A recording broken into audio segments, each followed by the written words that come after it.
U.S. President Donald Trump says he's declaring a national emergency to speed up the building of his proposed wall at the border with Mexico. Congress gave him just under $1.4 billion. The White House says it plans to spend $8 billion. I could do the wall over a longer period of time. I didn't need to do this, but I'd rather do it much faster. Past presidents have also declared national emergencies, but mostly to respond to crises which emerged overseas, not to bypass a decision made by lawmakers.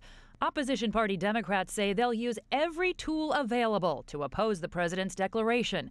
They argue it is not only an unlawful overreach of power, but that its consequences pose risks of their own. It leaves our troops vulnerable, and it does that by doing things like taking funds we've already allocated but not yet spent, but they haven't yet spent, from our intelligence centers, from our military readiness centers, from the schools on military bases across the world. Prominent members of Trump's own Republican Party, like Senator Marco Rubio, warn the declaration violates the U.S. Constitution and sets a dangerous precedent. Others, though, are backing their president.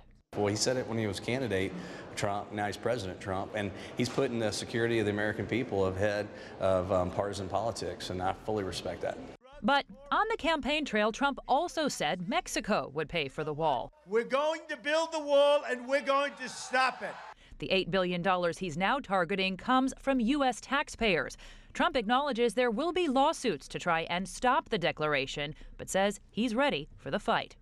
Probably easiest one to win is on declaring a national emergency, because we're declaring it for virtual invasion purposes, drugs, traffickers, and gangs.